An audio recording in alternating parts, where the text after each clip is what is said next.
اعوذ باللہ من الشیطان الرجیم، بسم اللہ الرحمن الرحیم۔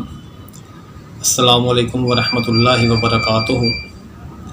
دوستو، آج کا ہمارا موضوع ہے بھوک کا نہ لگنا۔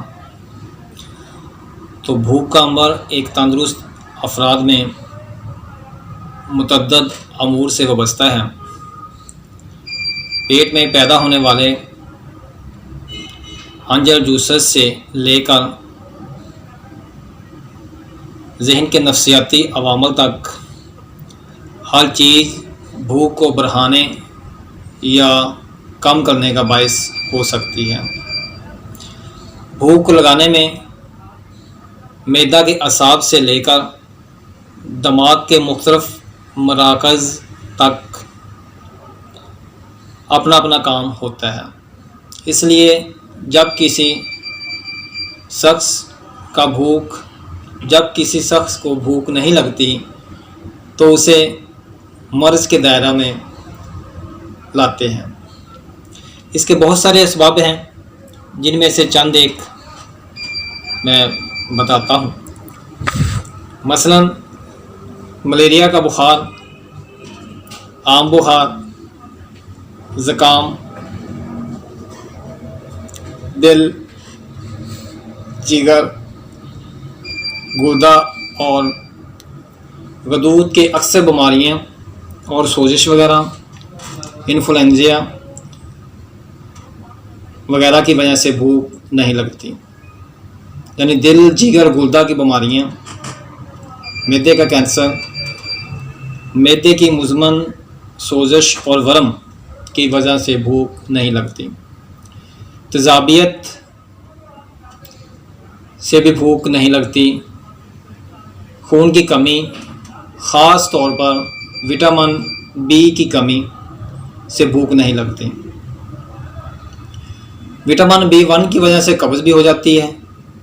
پریشانی، ڈر، خوف، وہم وغیرہ اس کے مین سبب ہیں۔ تو اب آئیے اس کے علاج کی طرف۔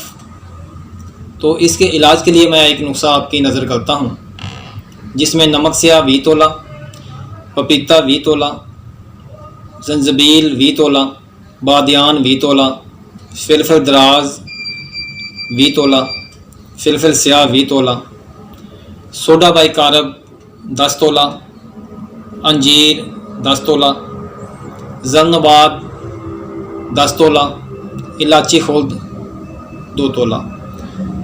سب ادویات کو پیس کر سفوف بنا لیں اور 3 ماشا کی مقدار کے اندر صبح، دوپہر، شام 3 ٹائم کھانا کھانے کے بعد تازہ پانی کے ساتھ استعمال کریں۔ ایک اور نسخہ بتاتا ہوں۔ چارے نمک 1 کلو، اجوین دیسی آدھا کلو، پودینہ آدھا کلو، دانہ ہیل کلا 1 پاؤ، فلفل سیاہ 1 پاؤ، نشادر ڈنڈا آدھا پاؤ، سنڈ 1 پاؤ، سوڈا بائی کارب 1 کلو۔ ان بھی سب چیزوں کو پیس کر سفوف بنا لیں اور 2 ماشا کی مقدار کے ساتھ تازہ پانی کے ساتھ صبح، دوپہر، شام کھانا کھانے کے بعد استعمال کروائیں۔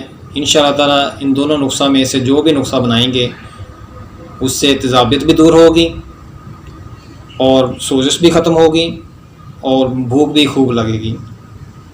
بہت شکریہ۔ السلام علیکم۔